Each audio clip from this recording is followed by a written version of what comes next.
मैं ये मानता हूं कल्याणपुर ही कल्याण करेगा।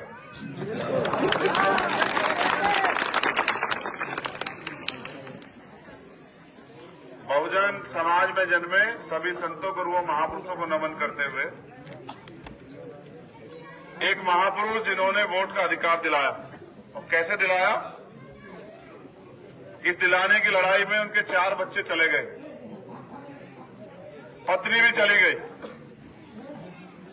खुद बीमार हो गए, हालत ऐसी हो गई कि 6 दिसंबर 1956 को हमारे बीच से चले गए। भारत को आजाद हुए 75 साल हो चुके हैं। देश में संविधान लागू हुए 72 साल हो चुके हैं। और मैं पूरा देश घूमता हूं, पूरे देश में जाता हूं और जाके महसूस करता हूं कि जिंदगी बदली है। तो फिर एहसास होता है जिंदगी उनकी बदलती है जिनके हाथ में सत्ता होती है, जिनके हाथ में ताकत होती है, या जिनके लोग सत्ता में बैठे होते हैं। इसलिए मैंने अपने लोगों को पहली बार से कहा कि कुर्सी अगर है तो उस पर बैठो। लोग कुर्सी के लिए तमाम चीजें कर रहे हैं, हमारे लोग कुर्सी की वैल्यू नहीं समझ रहे हैं। जिन पे कुर्सियां हैं वो कुर्सियों के बदौलत इस देश को तोड़ रहे हैं। जो बजट आता है एजुकेशन का उसको खत्म कर रहे हैं, जो स्कॉलरशिप मिलती थी उसको खत्म कर रहे हैं, जो नौकरी आती सारे सरकार सिस्टम को बेच रहे हैं।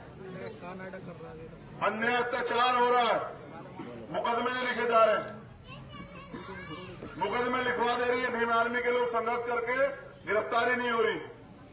अभी मैं मुरादाबाद के एक अधिकारी से उलझ रहा था, जिनकी हत्या हुई उन्हीं पे मुकदमा कर रहे हैं उल्टा। इस अन्याय को देखते देखते दिन बदल रहे हैं, हालात नहीं बदल रही। सरकार अपनी तानाशाही को और मजबूती से आगे बढ़ा रही। मेरे साथी वहां से चल के मेरे साथ आए, क्योंकि यहां रामपुर में उपचुनाव और आप 72 साल से वोट देते आ रहे हैं, आपका कुछ नहीं बदला। लेकिन इस चुनाव से बड़ी चुनौती हमारे सामने ये है कि आज देश के लोकतंत्र को और संविधान को खतरा है। ये जो सत्ता में बैठे हुए लोग हैं, भाजपा के लोग, संघ के लोग, ये देश के संविधान को न मानते थे, क्योंकि इस देश का संविधान आपको समानता के बराबरी का अधिकार देता है। और वो नहीं चाहते शोषित वर्ग के लोग सम्मान का जीवन जी सके। मीडिया के साथी यहां हैं, हमारे सम्मानित पूर्व विधायक रवि भाई यहां हैं।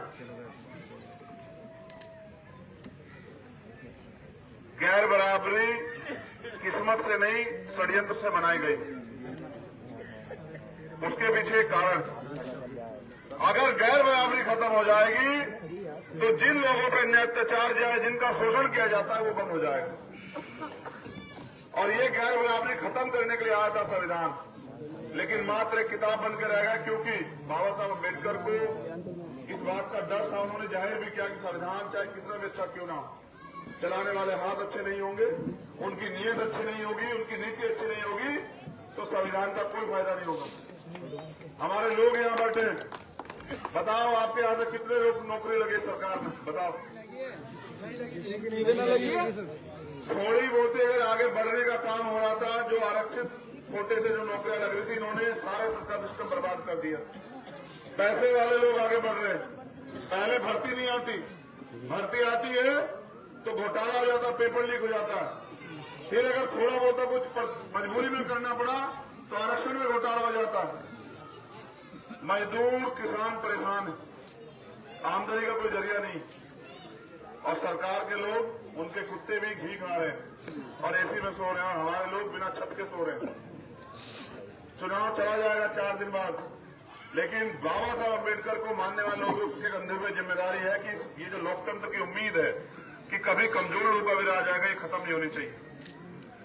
ये जो उम्मीद है कि हमें भी समानता का अधिकार मिलेंगे, धर्म जाति मजहब के आधार पर जो बंटवारा है और जो अपमान का जीवन हम लोग जी रहे, उससे मुक्ति मिलेगी। इस उम्मीद के साथ जो लोग जिंदा हैं, उनको इस बात की रक्षा करनी पड़ेगी कि अगर सब लोग मिलकर किसी को कुचलने का प्रयास करेंगे, इतिहास गवाह है कि जब भी किसी हिटलर ने, किसी तानाशाह ने, किसी गरीब को, मजलूम को या जो हक की आवाज उठा उसको कुचलने का प्रयास किया, हमारे लोगों ने बढ़ चढ़ के बलिदान देके भी उसकी रक्षा सुरक्षा की है। आज पूरे देश को रामपुर को पूरा देश देख रहा है, उत्तर प्रदेश भी देख रहा है कि किस तरह लोकसभा के उपचुनाव में यहाँ कुचला गया। यहाँ प्रशासन के साथ ही पुलिस के, मैं उनका दोष इसलिए ज्यादा नहीं मानता क्योंकि वो तो ड्यूटी कर रहे हैं, जिनकी सरकार है उनके हिसाब से काम करना पड़ेगा। लेकिन मैं उनसे भी ये बात कह रहा हूं कि आपको जो नौकरी मिली है वो संविधान से मिली है। सोचिए अगर संविधान नहीं होगा तो आप पे नौकरी रहेगी क्यों? आज आर्मी को प्राइवेट कर दिया है, अग्निवीर बना के 4 साल के लिए नौकरी, जितने सरकार सिस्टम थे सब में सबको प्राइवेट कर दिया है। कोई गारंटी है कि आपकी आने वाली पीढ़ियां क्या करेंगे इस देश में? अगर आप आज इनकी बात को मानते हुए और अपने जमीर को कमजोर कर भी लेते हैं तो फिर जवाब तो कल आपकी औलादें आपसे मांगेगी कि जब देश बर्बाद हो रहा तो आप क्या कर रहे थे? रोटी, कपड़े, मकान से ज्यादा जरूरत है स्वाभिमान सम्मान की। मैं आपसे अपील करता हूं, ये तो बहाना था कल्याणपुर आ गया, लेकिन आने से आपके हालात तो देख लिए कि रामपुर में आपके हालात बदले नहीं बदले, तो एहसास होता है कि नहीं बदले। हटाएगा आपका फोन, आप चिंता मत करो।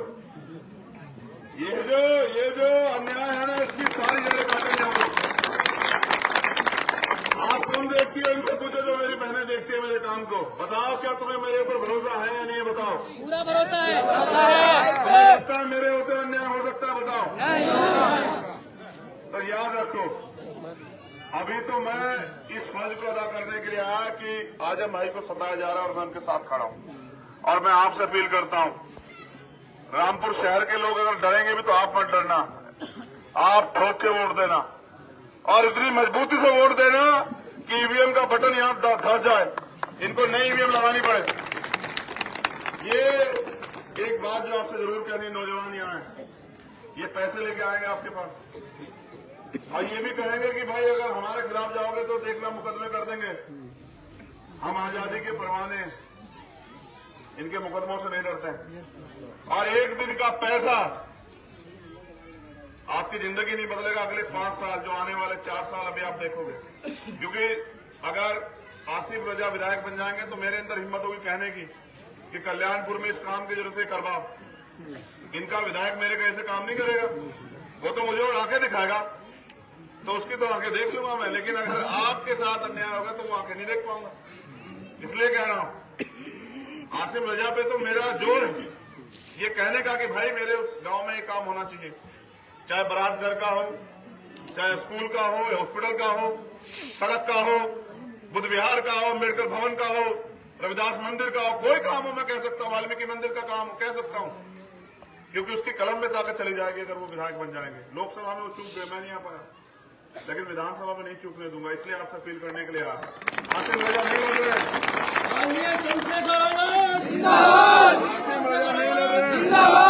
आपका भाई चुनाव लड़ रहा है, अगर मैं यहाँ चुनाव लड़ रहा हूँ तो मुझे वोट दोगे नहीं दोगे? बताओ। तो बताओ, जो वहां खड़ी है, ऐसा तो नहीं कुछ पैसे दे आगे अपने खून को भूल जाओगी? कोई आगे ड्राइव धमकाएगा तो डरोगी तो नहीं? जब तक हम लोग हैं काम करने वाले तब तक घबराने की जरूरत नहीं। मैं यहाँ की टीम से कहूंगा कि वो औरों की तरह मत रहा करे, वो रोज गांव के दौरे किया करे और समस्या नोट किया करे। जब समस्या हमारे पास होगी तब समाधान के लिए लड़ेंगे। जिंदगी बदलनी है, इसलिए हम लोग यहाँ हैं। बाकी लोग पैसे के लिए, सुविधाओं के लिए राजनीति कर रहे हैं, हम अपने समाज के लिए राजनीति कर रहे हैं। तो आपसे अपील है कि 5 तारीख को, कंफ्यूजन में जाता ना, मैं दिल्ली में प्रचार कर रहा था, वहां 4 तारीख कुछ ना हो, 5 तारीख को आसिफ रजा साहब को वोट देना।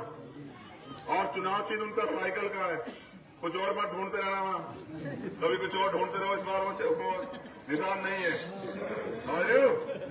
इस बार मुकाबला किसमें है? साइकिल में और ढोल में। तो फूल को ढोल में मिला देना और साइकिल को चला देना, ठीक है?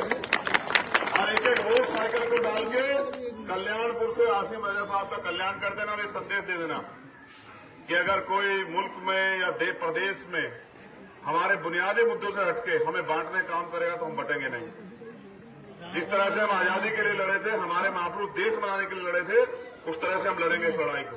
बहुत बहुत धन्यवाद।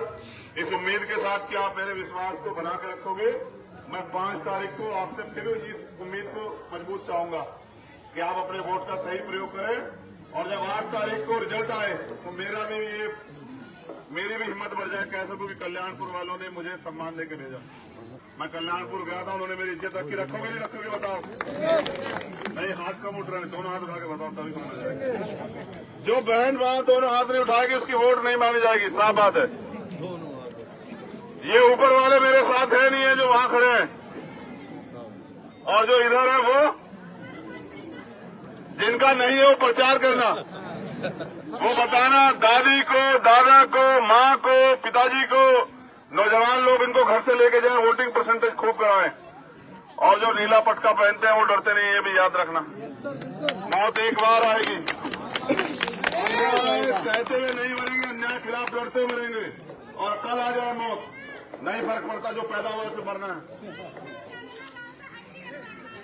एक मिनट रुक जाओ, नहीं क्या कह रही है बताओ? शराब की भट्टी,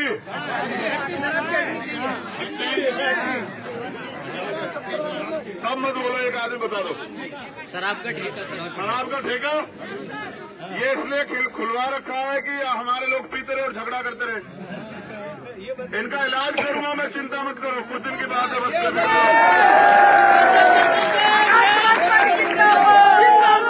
8 तारीख के बाद उस शराब की भट्टी भट्टी जो कुछ है वो उसको हटाने के लिए आंदोलन चलेगा। यहाँ मैं खुद आऊंगा, ठीक है? जो जिंदगी बर्बाद करने के लिए हमारे लोग ये इंतजाम करेंगे, उस इंतजाम को तोड़ फोड़ के हम उसको सीधा कर देंगे, चिंता मत करो, ठीक है? लेकिन आप शराब वालों के चक्कर में मत पड़ जाना। किसको देनी है वोट बताओ? याद रहेगा नहीं रहेगा निशान? किसको देनी है? तेरी आवाज बताओ, मुझसे तेरी आवाज।